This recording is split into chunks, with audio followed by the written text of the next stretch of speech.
Assalamualaikum warahmatullahi wabarakatuh. Good morning, everyone. Welcome back to our extensive reading courses. Nah, di mana kemarin kita sudah belajar cara menghubungkan antara reading dengan writing.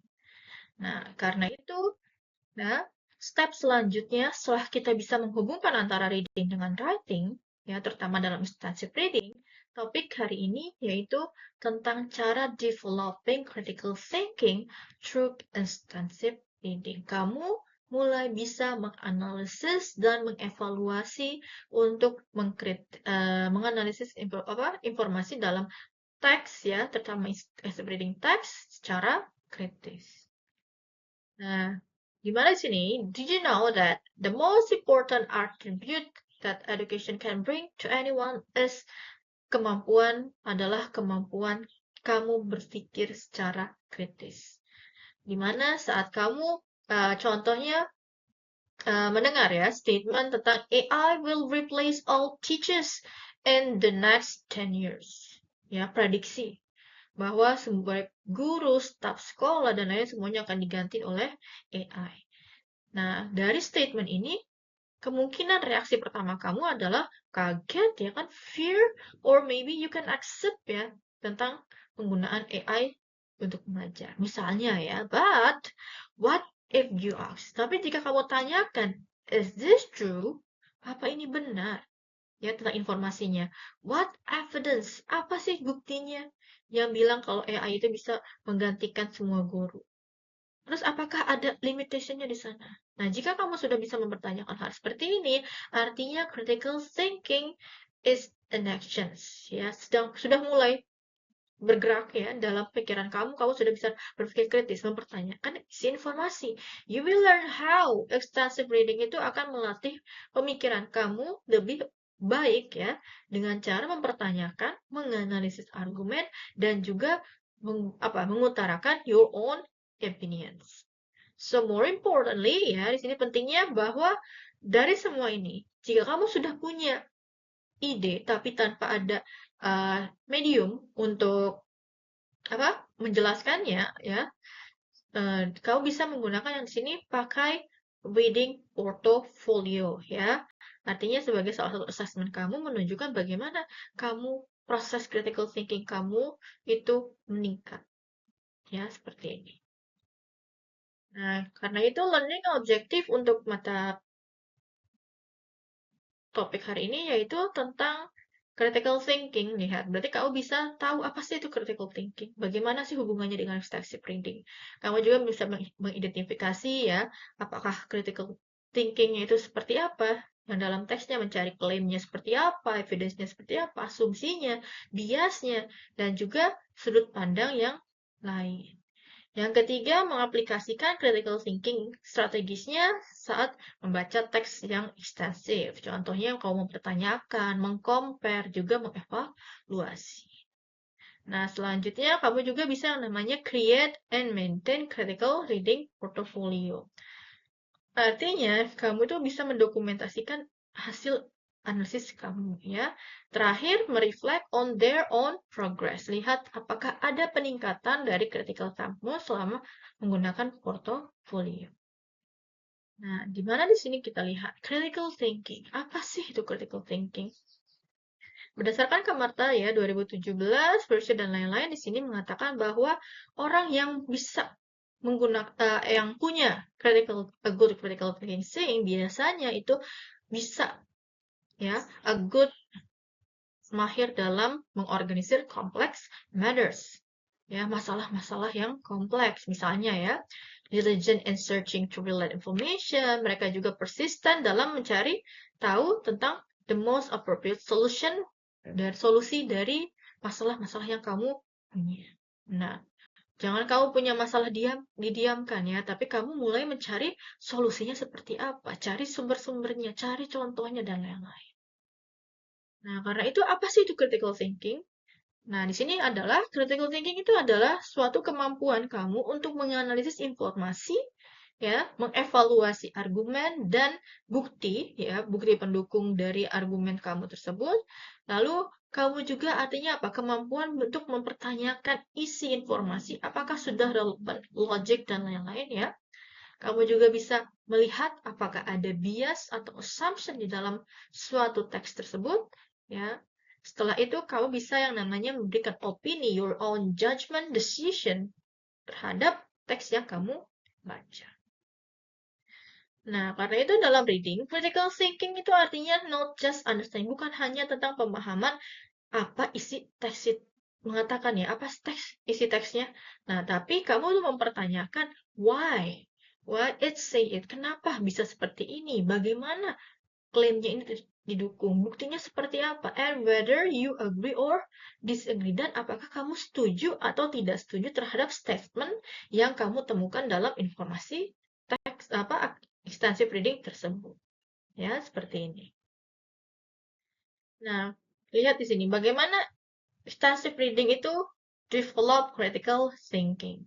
Nah, di sini kalau bisa lihat, extensive reading itu artinya reading a lot of interesting and understandable text. Ya, di mana dengan extensive reading, saat kamu baca extensive reading, critical thinking kamu akan membantu kamu untuk lihat di sini diverse perspective. Bisa mendapat informasi dari berbagai perspektif sudut pandang ya. Kamu bisa lihat sudut pandangnya dari topik yang sama tapi dari sudut pandang dari dua orang yang berbeda. Ya, kamu bisa mengcompare dan mengevaluasi isi sumbernya. Contohnya yang simpel saja. Kalau kamu ingin berteman dengan orang yang baru, nah pasti kan kamu akan bertanya ke salah satu temannya, apakah pernah melihat orang itu?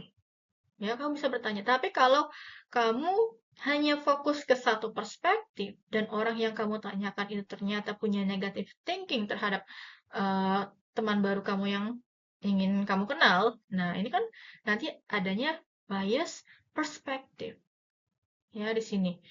Nah, jika sudah ada yang seperti ini kan artinya perspektifnya kamu hanya fokus satu. Itu tidak boleh. Kita itu harus balance, cari solusi yang lain. Cari atau dengan cara menanyakan ke teman lainnya lagi. Ya, di sini.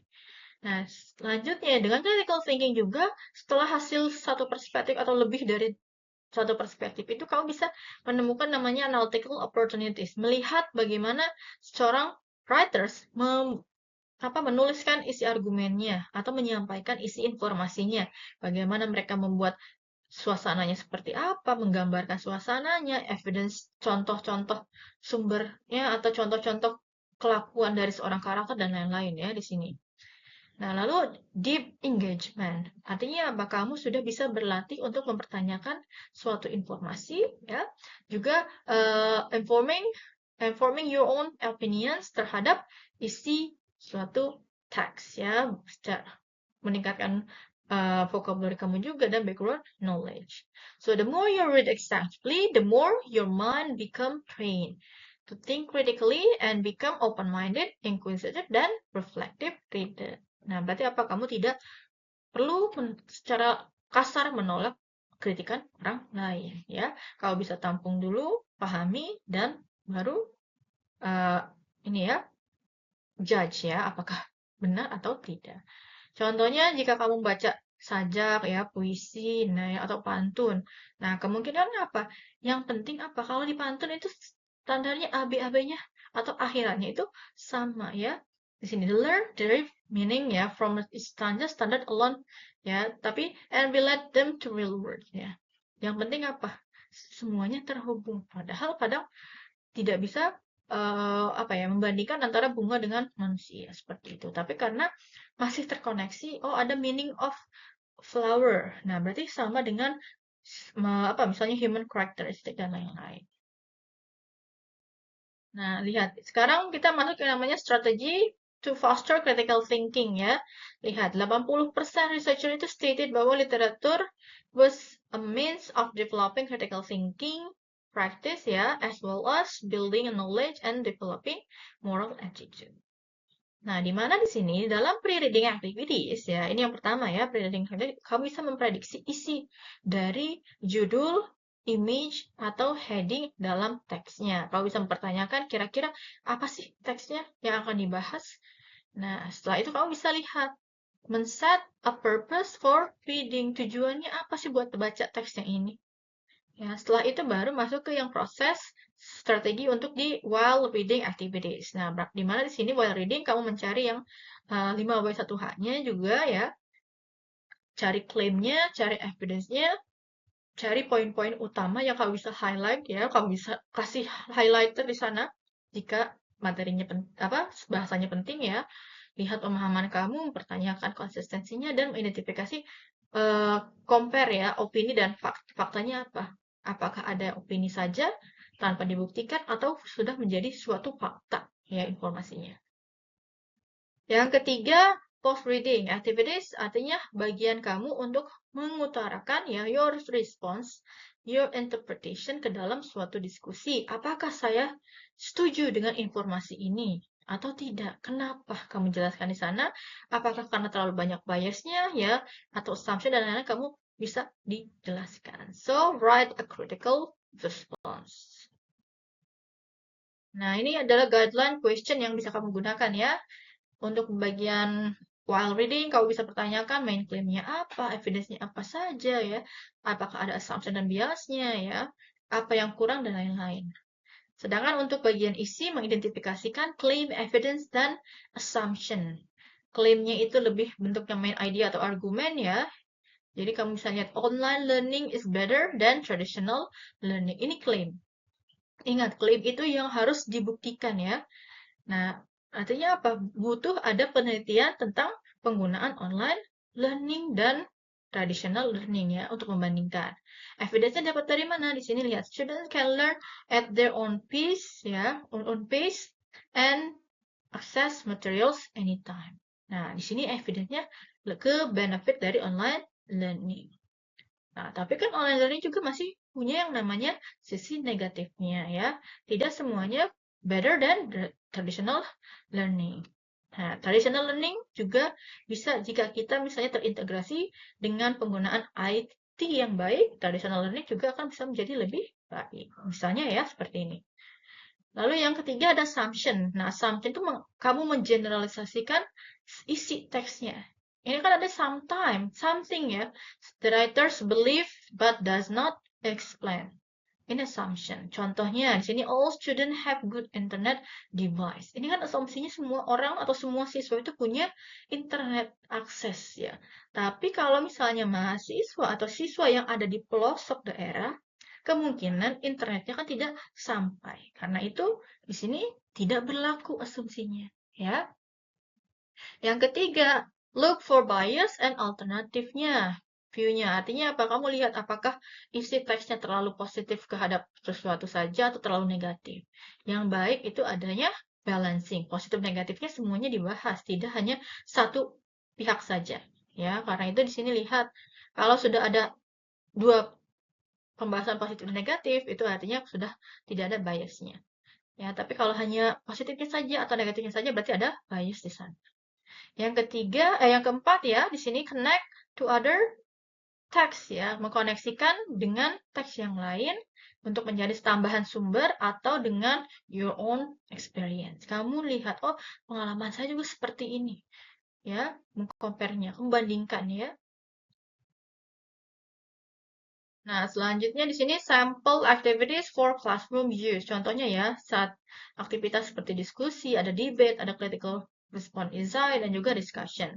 Contohnya jika kamu saat diskusi, kamu bisa mempertanyakan apa sih pesan utama yang ingin disampaikan oleh seorang autornya. Nah, kalau untuk debate, kamu itu apa? Untuk membuat dua tim untuk argue ya, pro dan kontra tentang isu yang ditunjukkan dalam suatu teksnya. Nah, selanjutnya yang ketiga, kalau dalam critical response, nah itu kamu hasil analisis kamu terhadap suatu argumen dalam teks. Nah, kalau discussion sudah pasti ya, masih sama dengan di atas, cuma beda di sini discussionnya two opposing articles, dari dua artikel. Kalau discussion yang pertama itu hanya dari satu, yang penting tujuan utamanya ya, purpose-nya. Tapi kalau discussion di sini itu apa? Membandingkan dua hal. Ya, dua hal yang berbeda teksnya, tapi masih dengan topik yang sama. Kamu identifikasi kelemahan dan kelebihan dari teks tersebut. Nah, selanjutnya kamu menggunakan portofolio sebagai assessment kamu ya, medium untuk melihat progress your own critical thinking ya. Dimana di sini a critical reading portfolio itu adalah suatu collection ya dari reading work kamu yang menunjukkan bagaimana suatu critical thinking itu akan berubah progresnya yang tadinya belum bisa menjadi bisa ya over time. Nah, dimana it is not just summary. Isinya bukan tentang summary ya yang kamu baca, tapi tentang cara bagaimana kamu berpikir mengenai apa yang kamu baca.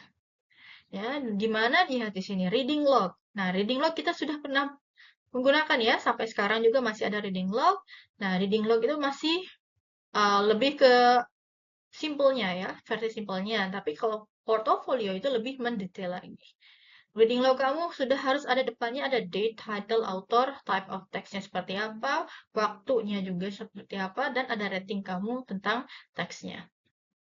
Yang kedua, mensummary, a short summary ya.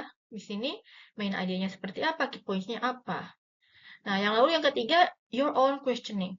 Minimal 3 pertanyaan yang bisa kamu pertanyakan ya, pakai bahasa kamu sendiri mengenai evidence, bias, assumption yang ada di dalam teks yang kamu baca.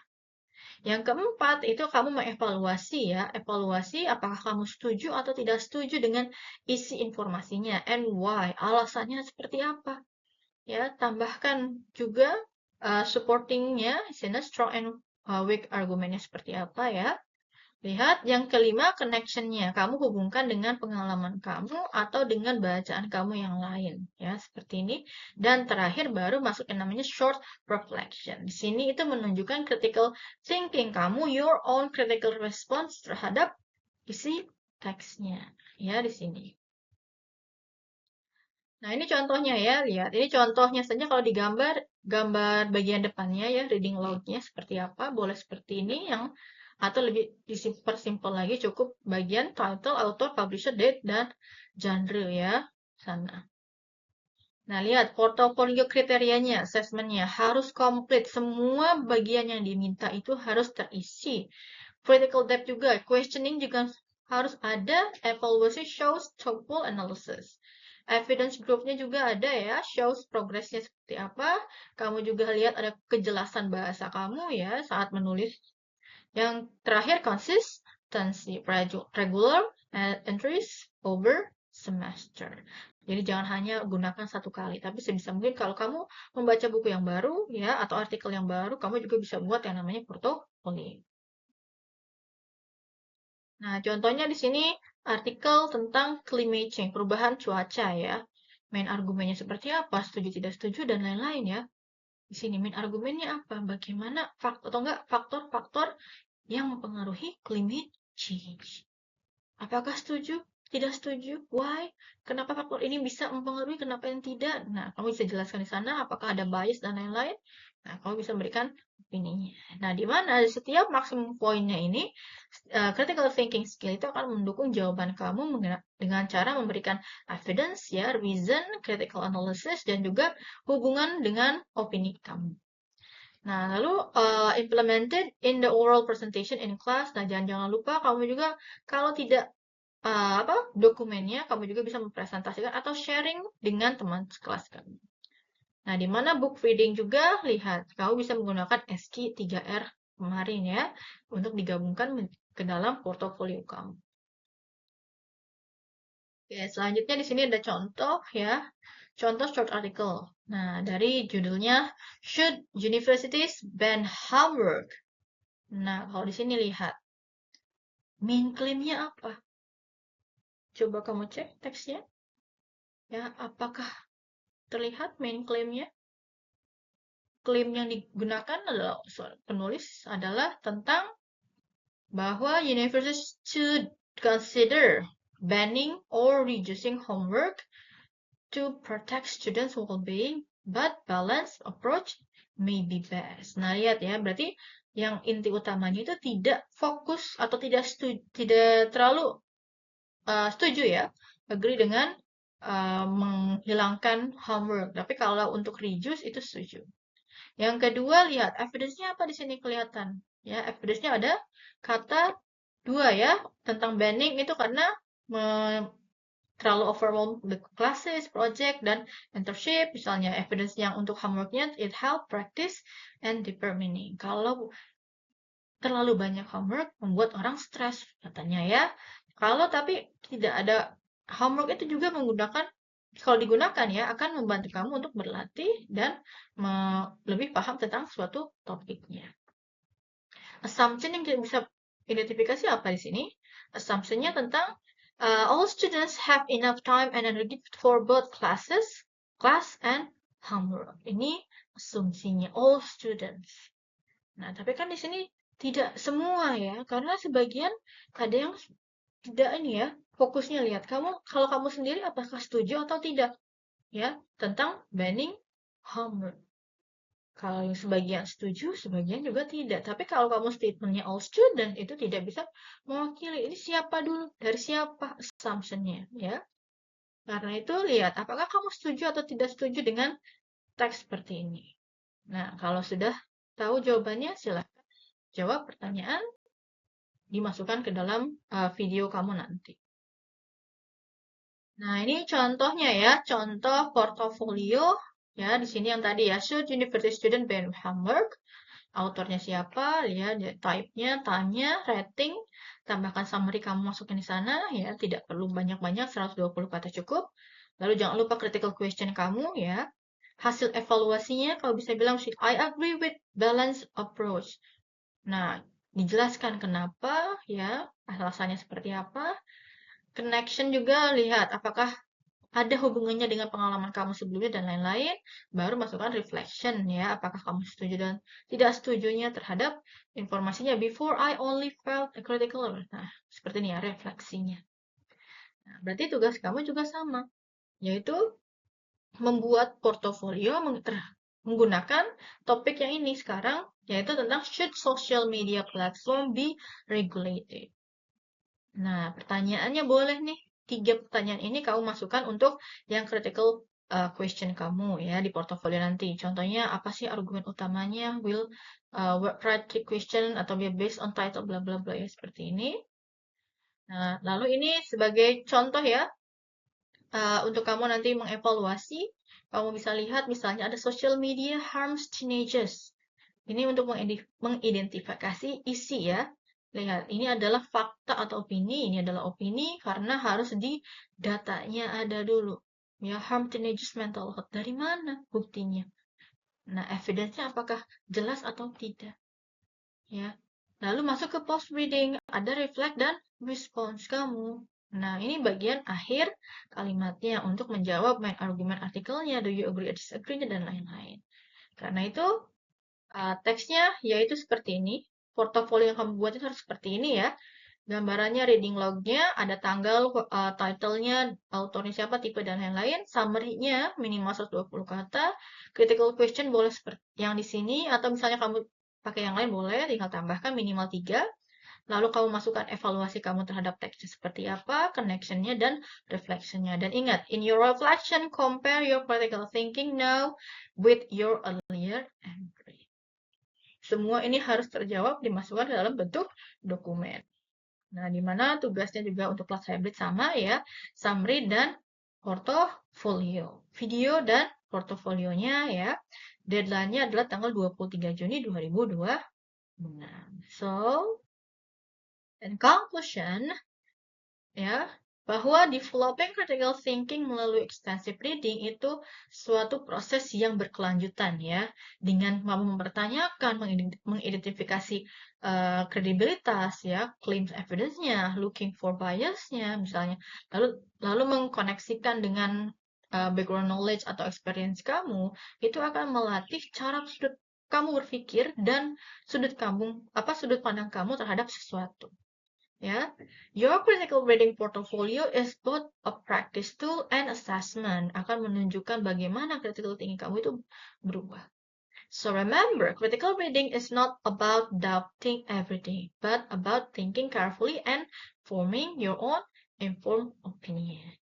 Nah, di mana every text you read is a conversation with another mind.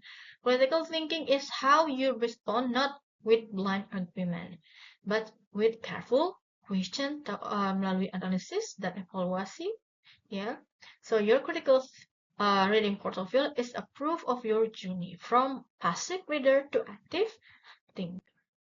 So that's all for today's lesson. See you in the next videos. Wassalamualaikum warahmatullahi wabarakatuh.